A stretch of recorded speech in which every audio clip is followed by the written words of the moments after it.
Hello मेरे प्यारे दोस्तों, आप सभी का स्वागत है यश स्टोरी स्टूडियो पर द सुप्रीम ऑफ गॉड्स की एक न्यू एपिसोड में।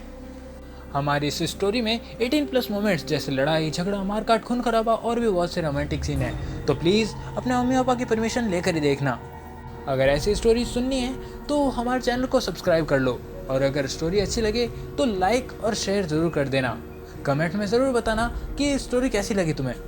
तो चलो बिना कोई देर किए आज का एपिसोड करते हैं स्टार्ट।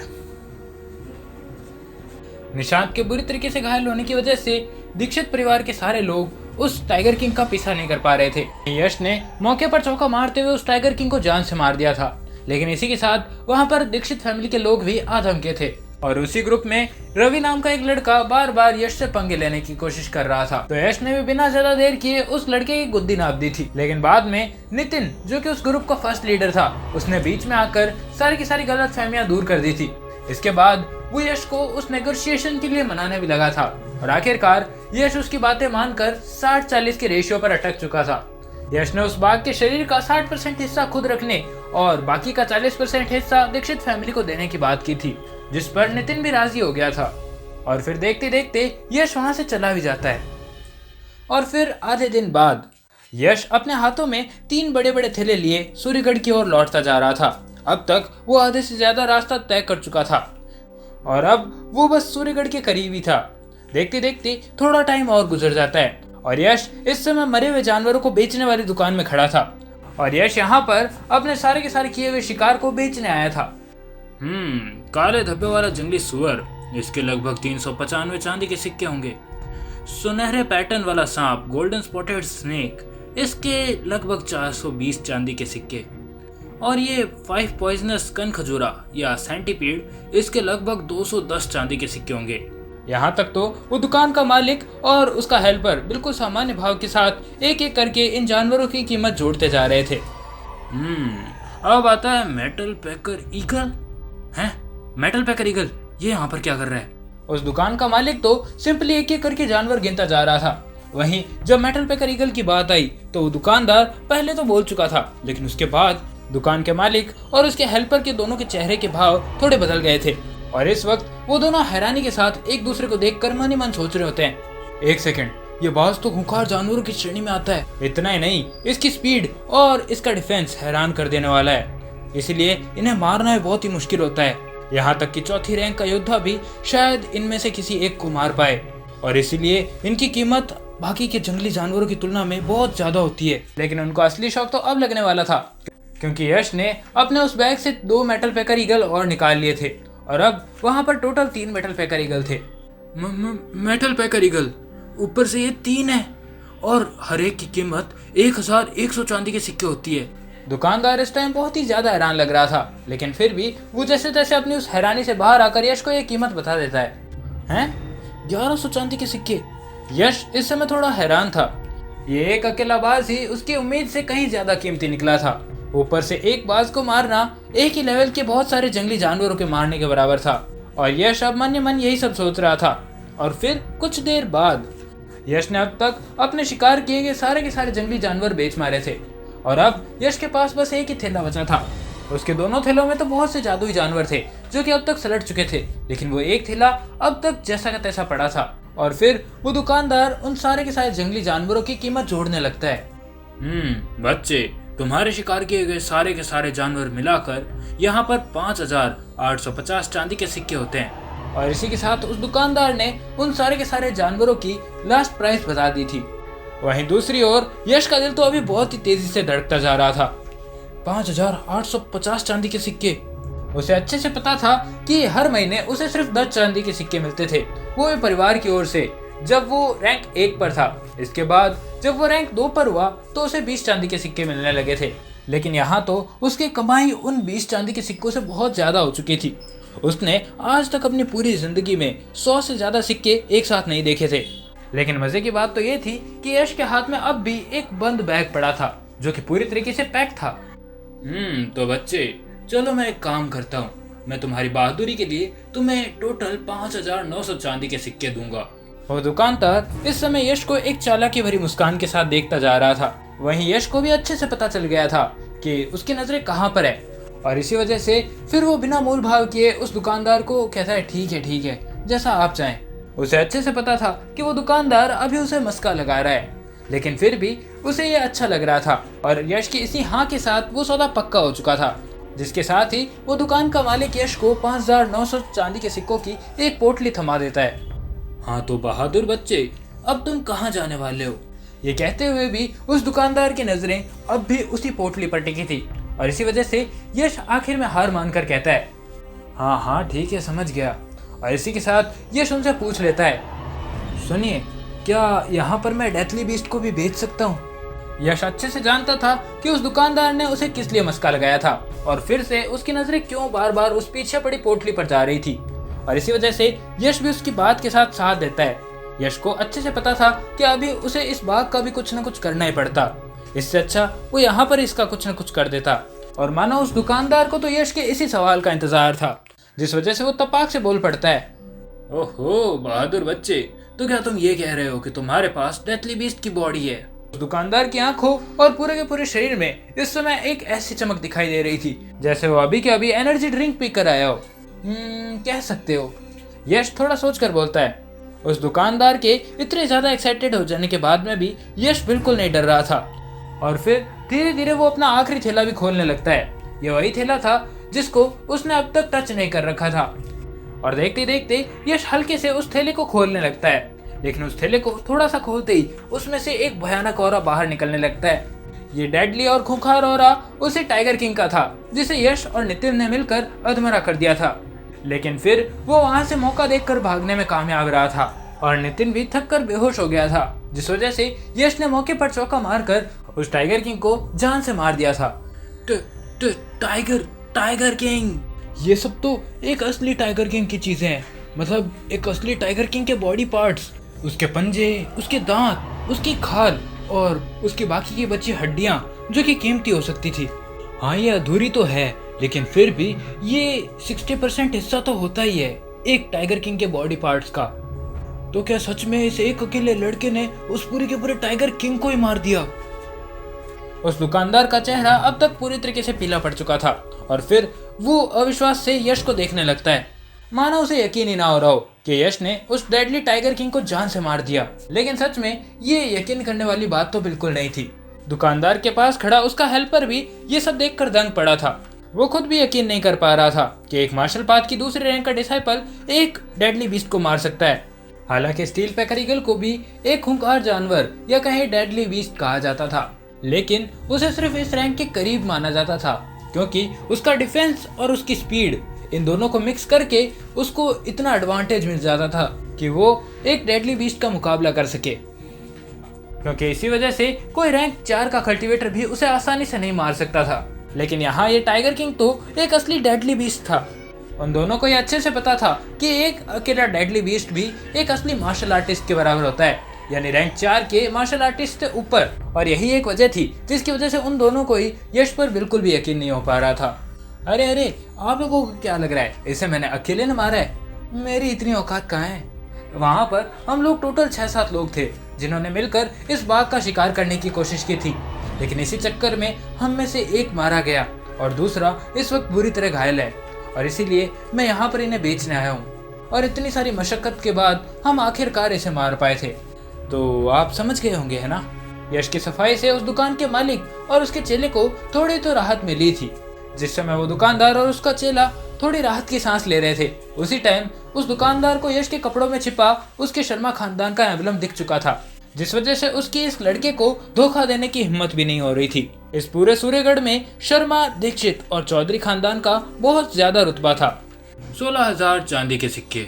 वो दुकानदार उस बाघ के शरीर का प्राइस सेट करता है। वहीं ये प्राइस सुनकर उसके पास खड़े उस हेल्पर की तो हालत खराब होने लगी थी। उसको तो मानो सांस ही नहीं आ रही थी। जबकि हेल्पर पर कोई भी ध्यान ना देते हुए वो दुकानदार अपना ट्रांजैक्शन कंटिन्यू करता है। सौदा पक्का। यश के चेहरे पर इस टाइम थोड़ी सी स्माइल थी, जिसे देखकर ऐसा लग रहा था जैसे मानो उसे इन सब से कोई फर्क ही ना पड़ता हो। लेकिन उसके मन में तो लड्डू फूटते जा रहे थे। अपने अंदर तो मन ही मन वो खुशी में पागलों की तरह नाचता जा रहा था। उस दुकान में सारा काम निपट जाने के बाद यश देखते देखते वहां से बाहर आने लगता है। ये पूरी की पूरी ट्रिप ही उसके लिए एक बहुत बड़ा फायदा थी। यस, इतने सारे चांदी के सिक्के, ये तो लगभग 20,000 के आसपास होंगे और इनके साथ तो मैं कीमती जड़ी बूटियां भी खरीद पाऊंगा और मार्शल पाथ के तीसरे लेवल पर भी ब्रेक थ्रू कर लूंगा। तो अब इस पैसे को खर्च कहाँ करूँ, किधर करूँ। अपने मन ही मन यही सब फालतू की बातें बड़बड़ाते हुए वो अभी इधर उधर घूम ही रहा होता है कि तभी अचानक उसे वही हथियारों वाली शॉप दिखाई दे जाती है। ये वही हथियारों की शॉप थी जहाँ से यश ने पिछली बार अपना धनुष खरीदा था, लेकिन यश के पास उस समय पूरे पैसे नहीं थे, जिस वजह से वो उस धनुष को उधार पर लेके गया था और इसी वजह से वो आज फिर लौट कर यहाँ पर ही आ गया था। तो कैसे हैं आप? और इतना कहते कहते ही वो अपने हाथ में रखी उस पोटली को उसी मेज पर रख देता है। ये लीजिए 100 चांदी के सिक्के, ये एक तरीके से उस दिन की मदद के लिए मेरा शुक्रिया है। यश को वो दुकान और दुकानदार दोनों ही बहुत अच्छे लगे थे क्योंकि उसने उस दिन उसकी हेल्प भी की थी। इसी वजह से यश उसका एहसान अच्छे से चुकाना चाहता था। 100 चांदी के सिक्के? दुकानदार भी यह सब देखकर हैरान था। उसने सोचा था कि यश पैसे वापस करेगा, लेकिन ये तो उधार से 10 गुना ज्यादा था। तुम सच में भरोसेमंद इंसान हो लड़के, तुम्हारे जैसे लोगों की वजह से ही आज ये दुनिया भरोसे पर कायम है। ये दुकानदार भी एक तरीके से यश से बहुत ज्यादा खुश था क्योंकि उसे लगा नहीं था कि यश इतनी जल्दी उसका किराया चुकाएगा, वो भी 10 गुना ज्यादा करके। यश अब तक पैसे लौटा चुका था और फिर से वो दुकान में चारों ओर देखने लगता है। मेरे पास जो लोहे का भारी धनुष है उसकी पावर्स और रेंज अब शायद काफी नहीं रहेगी क्योंकि ऐसे शक्तिशाली जानवर मुझे बार बार मिलते ही रहेंगे और उनका शिकार करने के लिए भी मुझे एक मजबूत धनुष चाहिए होगा। यश यही बड़बड़ाते हुए अपनी बाईं आंख को एक्टिवेट कर लेता है और फिर वो दीवारों पर टंगी चीजों को देखने लगता है। यश अभी उन सारी आसपास टंगी चीजों को देख ही रहा था कि तभी उसकी नजर एक चांदी के धनुष पर टिक जाती है। इस धनुष के आसपास एक ठंडी चमक भी दिखाई दे रही थी और फिर यश उसी धनुष के बारे में पूछ लेता है, भैया इसकी कीमत क्या है? यश की नजरें उस धनुष की ओर जाता देखकर वो दुकानदार भी हैरान था। छोटे दोस्त, तुम्हारी नजरें तो बहुत ज्यादा ही अच्छी है। इसे सिल्वर प्रोफाउंड बो कहते हैं। ये मेरी दुकान का सबसे पावरफुल हथियार है। सिर्फ एक असली योद्धा जो तीरंदाजी में माहिर हो वही इसकी पूरी शक्ति का उपयोग कर सकता है। इसकी कीमत 1800 सिक्के है। ये सब बताते टाइम दुकानदार यश के साथ सिंपली बात कर रहा था, जैसे मानो उसे बिल्कुल भी यकीन नहीं था कि यश इस चीज को खरीद भी पाएगा। लेकिन क्योंकि यश ने पिछली बार उस धनुष के लगभग 10 गुना पैसे उस दुकानदार को चुका दिए थे, इसलिए उस दुकानदार के पास भी यश से रूडली बात करने का कोई भी मतलब नहीं था। इसीलिए वो यश को अच्छे से समझाता जा रहा था। 1800 सिक्के, ये महंगा तो बिल्कुल नहीं है, मैं इसे खरीदूंगा। यश अपनी आंखों में एक सच्ची दृढ़ता के साथ कहता है, क्या तुम सचमुच इसे खरीदना चाहते हो? इसे एक धनुष की कीमत लगभग 1800 चांदी के सिक्के है। पिछली बार तुम 20 चांदी के सिक्के भी नहीं दे पा रहे थे, तो क्या तुम फिर से इस बार उधार मांगने वाले हो? वो दुकानदार तो यश की बात सुनकर मानो हैरान ही रह गया था और यश से एक के बाद एक सवाल पूछने लगा था। वहीं यश अब और सवाल सुनने के मूड में नहीं था और इसीलिए यश अपने पास से सिक्कों की एक पोटली निकालकर उसे काउंटर पर रख देता है। जल्दी कीजिए, मुझे अभी कोई काम भी जाना है, इस वजह से मुझे जल्द से जल्द ये धनुष चाहिए। अरे ये कैसे?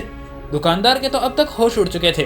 उसने सोचा भी नहीं था कि यश इतना अमीर हो जाएगा। वो देखते देखते जल्दी से वो धनुष उतारता है और फिर एक लकड़ी के खूबसूरत बॉक्स में उसे रख देता है। इसके अलावा उसने एक तीर का सेट भी उसके साथ रखा था। इनमें से हर एक तीर की कीमत लगभग 3 चांदी के सिक्के थी। जिसके बाद देखते देखते यश उस धनुष के डब्बे को उठाता है और फिर वहां से निकल जाता है। उस हथियारों की दुकान से निकलने के बाद वो जड़ी बूटियों की दुकान को खोजने लगता है और फिर उस शहर की सबसे बड़ी जड़ी बूटियों की दुकान मेडिसिन पवेलियन की ओर चल देता है। मेडिसिन पवेलियन शहर की सबसे बड़ी दुकान है और ऊपर से इसके पीछे का मालिक भी बहुत ही रहस्यमयी है। अभी यश वहां पर पहुंचा ही था कि तभी उसे अपने पीछे से एक ठंडी और जानी पहचानी आवाज सुनाई देती है। हैं? ये आवाज तो कहीं सुनी सुनी सी लग रही है और यश पीछे मुड़कर देखने लगता है। इस समय वहां पर आदित्य और आरुषि दोनों ही खड़े थे। आदित्य, वो देखो यश। आरुषि की नजर भी यश पर पड़ चुकी थी और इसी वजह से वो हैरान भी थी।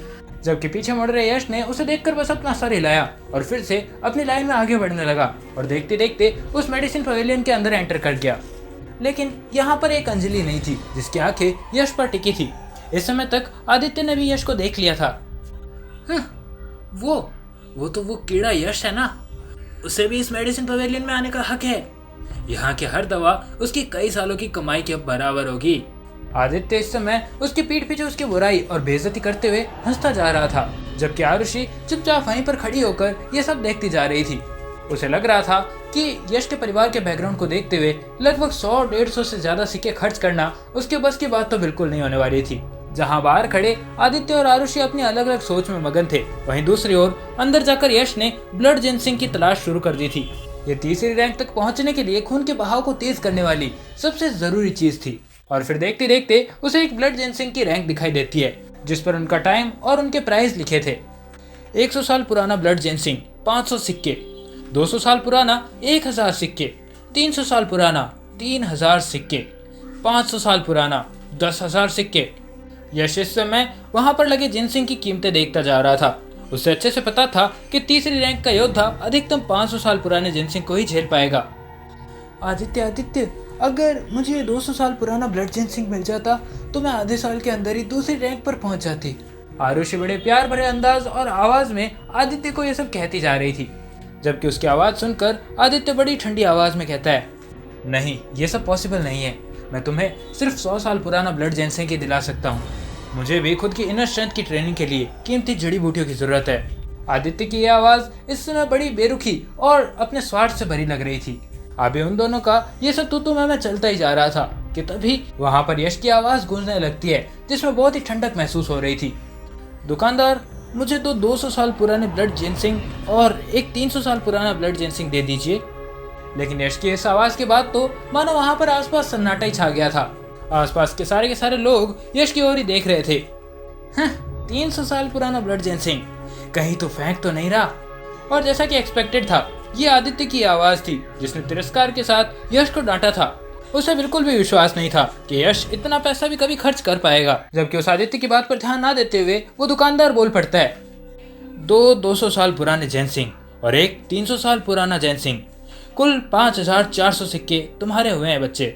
दुकानदार ये सारा का सारा हिसाब लगाकर यश को बता रहा था, जबकि यश भी उस दुकानदार की बात खत्म होने के साथ ही वहां पर एक पोटली उठाकर मेज पर रख देता है। लेकिन ये दृश्य देखकर वहां खड़े आदित्य की मुस्कान तो मानो जम सी गई थी और अंजलि की आंखें भी फटी की फटी रह गई थी और मानो ऐसा लग रहा था उन दोनों को कोई सांप सूंघ के चला गया हो। लेकिन अब यश भी इतने समय बिल्कुल नहीं रुकने वाला था।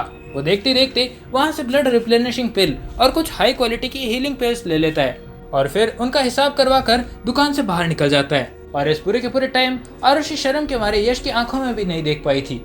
वहीं दूसरी ओर यश उस दुकान से निकलकर फिर एक इन ढूंढ लेता है। ये इन एक तरीके से सराय या धर्मशाला थी जहां पर कोई भी कुछ देर के लिए पैसे खर्च करके रुक सकता था। वो इसी होटल में एक कमरा ले लेता है और फिर उसमें जाकर अपने पास बचे उन 12,000 चांदी के सिक्कों को देखने लगता है और फिर उन्हें ध्यान से पास में सुरक्षित रख देता है। और देखते देखते अब तक रात हो चुकी थी और फिर बेड पर ही पालथी मार कर बैठ जाता है और देखते देखते एयर पुशिंग ब्रीदिंग फॉर्मूला की प्रैक्टिस स्टार्ट कर देता है। इस समय तक उसे अच्छे से महसूस हो पा रहा था कि उसकी एनर्जी और ब्लड का बहाव पहले से कहीं ज्यादा मजबूत हो चुका है। और तो और उसके बाईं आंख के अंदर की वो ग्रीन रिंग भी अब 2 फुट 95 इंच की हो चुकी थी। देखने से तो ऐसा लग रहा है कि मैं दूसरी रैंक के पीक पर हूँ, बस तीसरी रैंक से आधा कदम दूर। यही सोचते हुए एक्साइटमेंट से भरा यश अपने हाथ में वो 200 साल पुराना ब्लड जिनसिंग निकालता है और फिर उस चिकने लाल पत्थर को बिना कुछ सोचे समझे निगल जाता है। और इसी के साथ देखते देखते उसके पेट में बहुत ही तेज गर्मी दौड़ जाती है। इससे वो पसीने से तरबतर हो चुका था और अब तक वो दर्द से चिल्लाने भी लगा था। कितनी पावर है इसमें, इसका इतना पावरफुल इफेक्ट कैसे है। यश को इस समय अपने पेट और देखते देखते पूरे के पूरे शरीर में बहुत ही तेज दर्द होने लगा था। लेकिन इन सब के बाद में भी वो हार तो बिल्कुल नहीं मानना चाहता था और कोई और रास्ता ना मिलने पर वो अपने शरीर के अंदर फैली उस सारी की सारी एनर्जी को अपने एयर पुशिंग फॉर्मूला यानी उस ब्रीदिंग टेक्निक की मदद से सोखने की कोशिश करने लगता है। यश जैसे तैसे अपने शरीर में हो रहे उस दर्द को दबाकर अपनी उस ब्रीदिंग टेक्निक की मदद से पूरे के पूरे शरीर में उस एनर्जी को सर्कुलेट कर रहा था। लेकिन अब तक वो दर्द इतना ज्यादा हो चुका था कि यश को वो सहन ही नहीं हो रहा था और आखिरकार यश बेहोश भी हो गया था। लेकिन ये सब उसी अवस्था में हुआ था जैसे वो बैठा था, यानी उसके बेहोश होने के बाद में भी पता नहीं कैसे लेकिन उसके पूरे के पूरे शरीर में वो ब्रीदिंग टेक्निक चलती जा रही थी। और आखिरकार देखते देखते वो दर्द भरी रात बीत जाती है। अगली सुबह, 1 मिनट, क्या ये हो गया? यश को इस समय सुबह सुबह जैसे तैसे होश आया था। यश अभी महसूस कर सकता था कि उसके शरीर का खून और उसकी एनर्जी का बहाव एक बाधा को तोड़ चुका है। उसका फ्लैश, उसकी हड्डियां और उसके पूरे के पूरे शरीर में एक नई एनर्जी और एक नई शक्ति उसे दौड़ती हुई महसूस हो रही थी।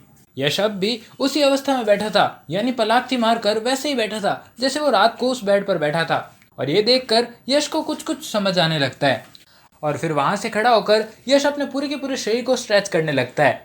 देखते देखते वो हवा में 2 मुक्के मारता है और अचानक शिक शिक की आवाज वहां पर हवा में गूंजने लगती है। यश को साफ दिखाई दे रहा था कि उसके पास 2 मुक्कों से यहाँ पर हवा को चीरती हुई 2 सीटी की आवाजें आई थी। और अपने इसी मुक्के को एनालाइज करने के बाद यश को कुछ समझ आता है। 1 मिनट, मेरे इस नॉर्मल से पंच में तो 700 किलो की ताकत थी, जिसका मतलब साफ था कि यश अब तक तीसरे लेवल पर पहुंच चुका था। और इसी के साथ तीसरे लेवल में प्रवेश करने का ये सफर यश की उम्मीद से कहीं ज्यादा आसान रहा था।